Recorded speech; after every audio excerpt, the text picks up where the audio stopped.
He's opinionated. He's unapologetic. He's always real. He is Brett Mason. This is the Brett Mason Show.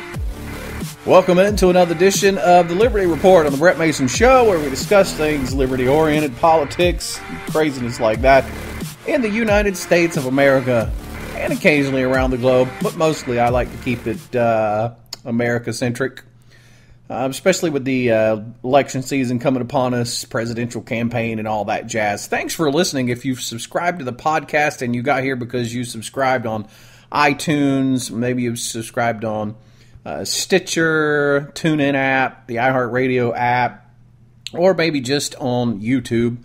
I appreciate that. And then a bunch of you folks have downloaded our free iOS and Android app, and I really want to say a special hello to you guys.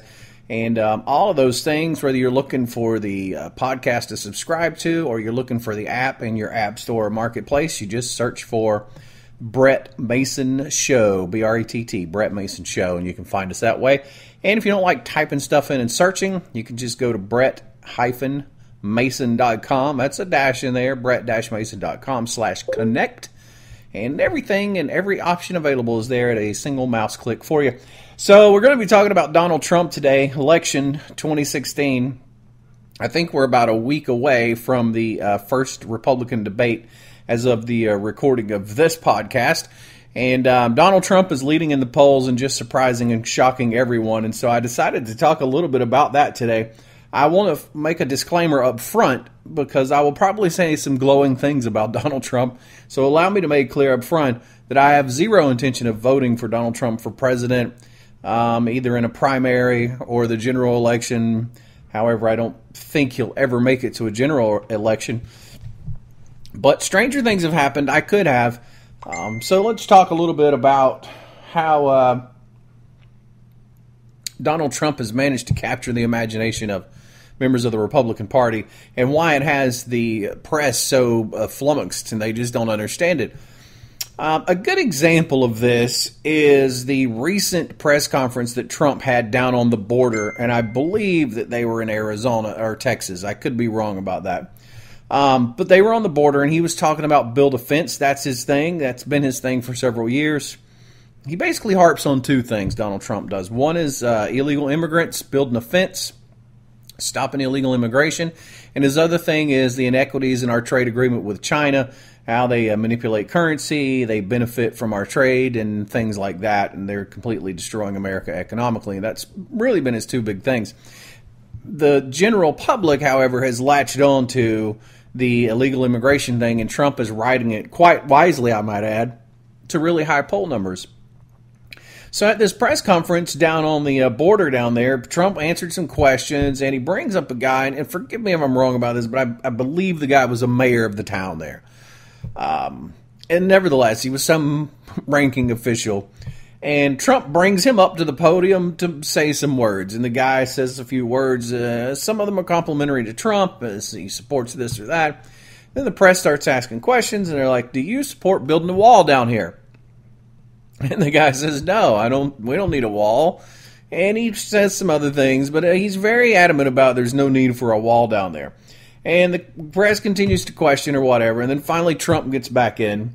And you see this blow up all over CNN, MSNBC, NBC, CBS, ABC, a bunch of the online places, that he's such a lightweight. He's just bad at politics, and how embarrassing that must be for him. How embarrassing it is to be on the border talking about building a wall, and you bring up an official who is supposedly a supporter, and they say, no, we don't support a wall. And the people the press is just think it's hilarious. Meanwhile, Trump's poll numbers just go higher. More people, more and more people. They were like, yes, boy, I really like what that Trump has to say. How can this be? The press would like to know.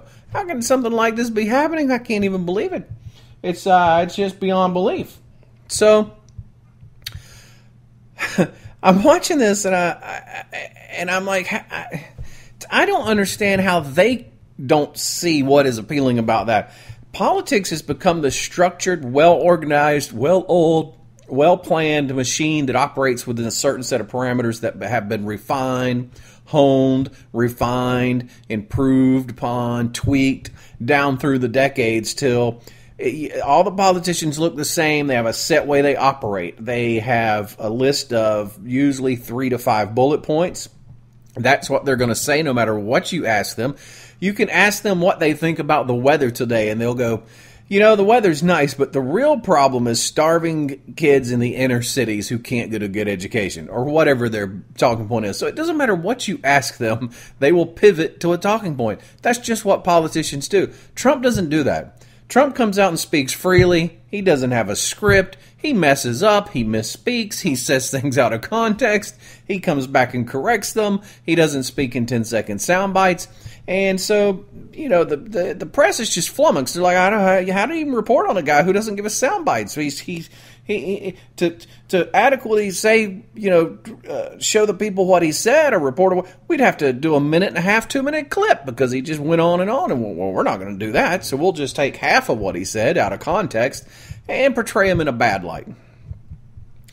The other thing is these press conferences. It's been literally now 2 or 3, at least 3 probably, at least 2, but probably 3 presidential election cycles where the power of companies, the internet, social media, and the ability to network and people being entrepreneurial have produced companies like this company I read about the other day who started out to provide crowds for events like grand openings, new product launches. And so let's say you were announcing your new, let's say I had invented the Brett Mason Mobile. Okay. And the Brett Mason Mobile is going to be the newest car to take over the world by storm. And I'm going to have a press conference. We're going to have the Brett Mason Mobile on display. I've invited the press. The last thing I want is for the press to be there shooting this press conference, looking at our car, and there be nobody there interested in it. And it's just, there's nobody there, and it's just be embarrassing. So you hire this company. He sends out how many people you like. I want 500 people there. So you are assured a 500-person crowd. These people are going to be enthusiastic. They're going to clap on cue. Depending on what the event is, they may hold placards and signs, and it's just your event is going to look spectacular. Well, politics, not to be left out of this tomfoolery, several decades ago started hiring this company to bring people to campaign events and protests. And so nowadays, when you see a politician show up for a quote-unquote town hall meeting, all of the people in there are hired. All of them have been brought in by some company. They will allow, maybe 10% of them to be real people. Those real people, the only way they got in was under an excruciating approval process where they were vetted to make sure they weren't hostile. They probably checked at their 10-year record to see who they know these people are. And then they have to submit their question they want to ask in advance. That question is either approved or disapproved. And then once this big whole facade ever gets started, they know who to pick on in the crowd. They know what the question is going to be asked. It's a question they approve of. It fits their agenda. And the candidate has a well-timed, well-thought-out answer that they've planned weeks in advance and have tested in front of focus groups and polling groups. So they know their answer is just going to be a knock it right out of the park answer. And it's contrived, and it's fake, and it's false. And Donald Trump isn't doing any of that. Donald Trump doesn't plan these things very well. He barely even gets the date planned. He shows up haphazardly. He wears some goofy hat that it looks like he spent $3.95 to make online on some mail order online hat company. He's disheveled. He hasn't spoken with the guests that are going to speak in advance. He doesn't know what they're going to say. He doesn't care what they're going to say. It's the Trump show, and what other people say are completely irrelevant because Trump has his message, and he doesn't care if it goes off well planned. He's the Trumpster, and that's so refreshing to people. People find that so fascinating that a guy will just show up, speak his mind, field questions. If he happens to answer one of them wrong, he'll try to correct it. If he misses it and whatever it passes by, he'll correct it 2-3 days later. And if the press dares question him on it when he gets in these sit-downs with members of the press and they say, well, at this other event, this came up, and he'll just shut them down. He'll go, look, stop. You're taking that out of context. You're only quoting 10 seconds of a 2-minute answer, and you're being dishonest. You're being and I'm just not going to tolerate it. I'm not putting up with it. I'm not going to tolerate it. And these guys interviewing him are just sitting there dumbfounded. They're like, but this is the game we all play. Why you're not playing our game, Mr. Trump? All the politicians know how to play the game. They know these things will be asked, and you have your canned answer, and we banter back and forth, and we pretend like we've provided a service to the American people, and everybody gets a paycheck, and everybody goes, oh man, and Trump's like, hell no, that's not how it works. No, you're not doing it, and I'm not putting up. I'm just not tolerating it. So I think he's very brutish. I don't think he would make a good president. I don't even think he's a particularly good businessman. He's worth a lot of money, but he started worth a lot of money. He started with every advantage possible. If anything, he's more closely to the old adage about how do you go to Las Vegas and leave with $1 million? You take 10 million when you go. You leave with $1 million.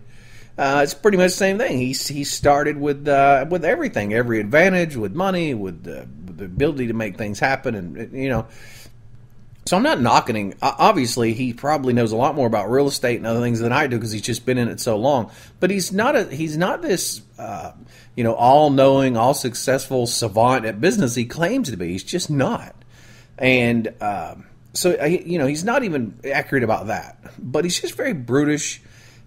For better or for worse, being completely off the cuff like that would be very bad when you're on the phone with the prime minister of some hostile country and tensions are high and war and the lives of millions of people are on the line. You can't be that off the cuff, brutish person. You need to be a guy who has the ability to be well-reasoned, well-spoken. And I'm just not sure Trump has that. And that's just one of my issues with him. Trump is one of the most liberal people ever. This is what's really funny to me. Last go around, the Republicans throwed up the most liberal Republican candidate that has ever existed. The guy was pro-abortion. He was pro-gay marriage. He actually wrote and invented government health insurance. The Obamacare is a page ripped straight out of his government plan that he implemented in his state. I mean, the guy, he's liberal as the day is long. How he managed to fool people into thinking he was and people bought it hook, line, and sinker. I remember people telling me, "Well, you got to vote for him." Oh God! If the Democrats win, I'm like, he's worse than a Democrat on most things, and he's an equal on. He's a liberal. No, I'm not voting for him. Now, Trump, who much like Romney, very similar to Romney, we have too much on record of him being pro-abortion, even late-term abortion. Being, pro a lot of things that Republicans are. And just let me say that, I don't take the Republican line on these things. I'm simply making an argument from a Republican standpoint. Because gay marriage is one of those things. I don't think it's anybody's business who gets married to who. I don't care what your religion is. I don't care about any of that. It's just none of your business. It doesn't affect you. It doesn't affect your household. It doesn't affect your religion. It doesn't affect your ability to believe in and worship whatever God you believe and worship in. It doesn't affect you in any way whatsoever. You're just denying people their right to be happy and enter into a contract with each other and spend their lives together. And so... But anyway, I'll digress on that. So obviously I depart from the Republican line. I'm not a Republican, not by any stretch of the imagination. But unlike people who comment on some of my posts sometimes, I'm also not a liberal. No way. I believe in fiscal responsibility. I believe in that we're a country of one. That's how we were founded. Everything hinges around me and my rights. And I have all rights. I maintain all rights right up until the point that they intrude upon your rights. That's the only time my rights are limited. The government and the founders of our country didn't create the Constitution to be a list of the rights that you have. It just listed some of the big ones and said, we realize you have them, and this is our contract with you that we won't infringe upon them. You have way more rights than are in the Constitution. You have unlimited rights. You have every right. Your rights only stop when they take away or remove or infringe upon somebody else's life or their property. And once your rights do that, then you don't have that right anymore. Anyway, guys, that's a lesson in libertarianism, and I just need to stop about that. So, Donald Trump.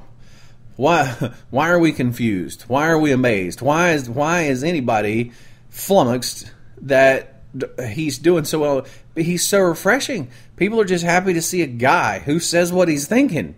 And it hasn't been rehearsed, and it hasn't been run through a focus group 3 different times to achieve a 72% favorable rating. He's just whatever he thinks is what he says, whether it's right or whether it's wrong.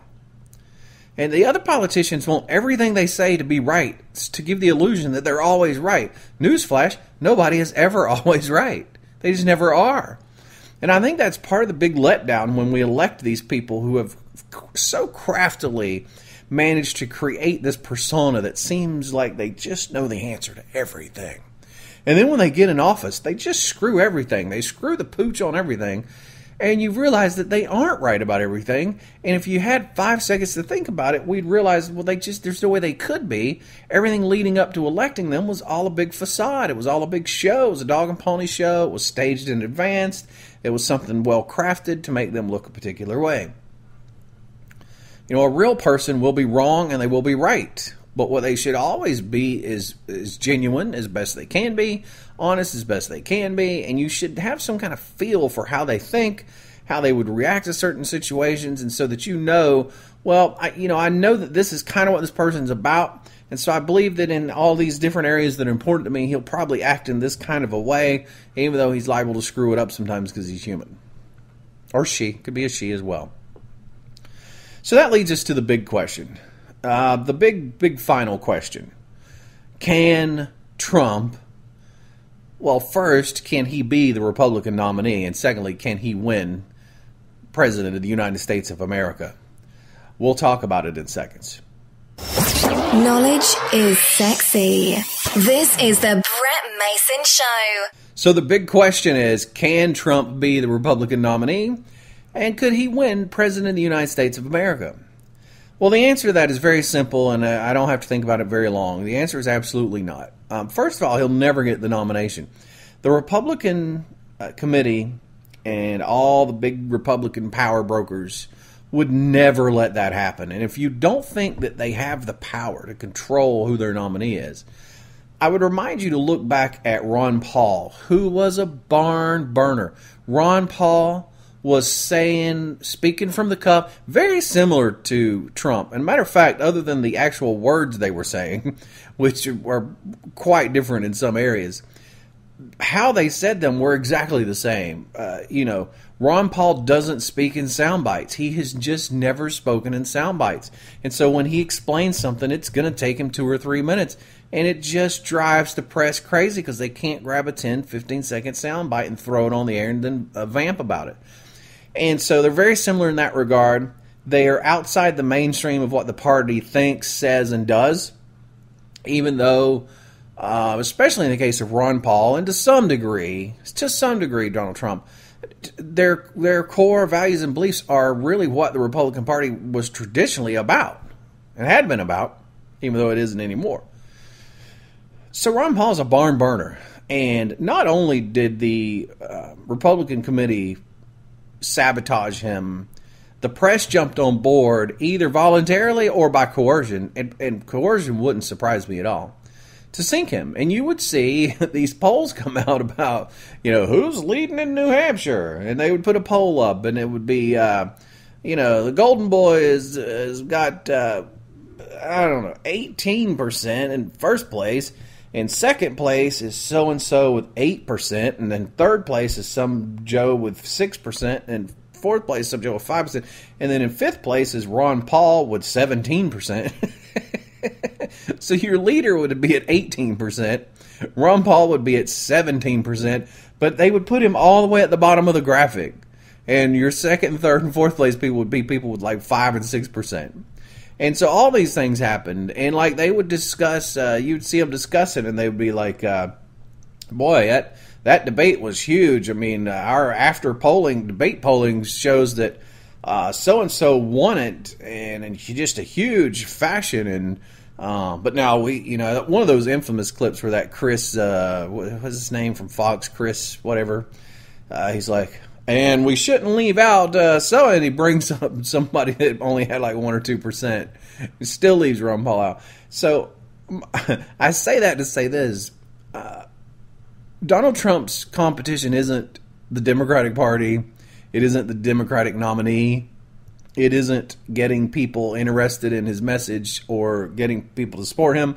And it isn't money. None of those things are issues for him. His issue is getting the kings and rulers of this country that rule from the Republican side to approve him and dub him worthy of representing their party. And it's just never going to happen.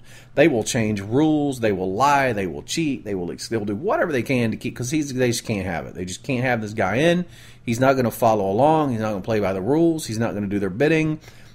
I don't know what it would take, but it just, And there's still the off chance that Trump isn't even serious, that he's just out there getting a lot of attention for himself, which he will parlay into shows, TV shows, products, branding, trademarks, and God knows what else to just get richer. That's still a possibility. But if he is 100% serious, and he may be, they're just never going to let it happen. It's just never going to happen. If you'll recall, when in the campaign, and Ron Paul he just started out like gangbusters, and as time went on, they just continued to shuffle him out here, shuffle him down here, and as time wore on, it got less and less. He still had a pretty good contingency when they got to the Republican convention. So to silence his supporters and silence his platform, they actually, on the floor of the Republican National Convention, enacted special rules and did away with other rules just for the sole purpose of changing things so his voice would not be heard, and never again would a campaign like his manage to have an impact. They just changed the rules. They're like, we're not having this. I mean, we just can't have a guy like this. We just can't have it happen. We're going to change rules. We're going to switch everything up. We're just going to make sure that it's, if we don't dub you and knight you the next golden child, you are out in the cold and you can't surpass it. You can't outflank us with the support of the people. You can't outflank us with fundraising. You can't outflank us by winning a majority opinion. You just won't be able to, because we will put rules in place to shut you down. And Trump's in the same boat. Trump is rowing upstream with a half of a broken paddle and one arm in a sling. He just... but it's fun to watch. I love watching him. I love watching what he says. I love watching how he says it, and I especially love watching members of the press completely freak out at their complete lack of understanding about what Donald Trump is all about. It's just crazy. It's amazing. And so there you go. Hopefully, in case nobody didn't know, you've become a little bit more enlightened about the Donald Trump campaign bid, politics in general, and I even managed to squeeze in a little bit about libertarianism there. Look at me go. Thanks for listening to the podcast. Let freedom ring. You can subscribe to the podcast, download the free smartphone app, and find more ways to connect to the show at brett-mason.com/connect.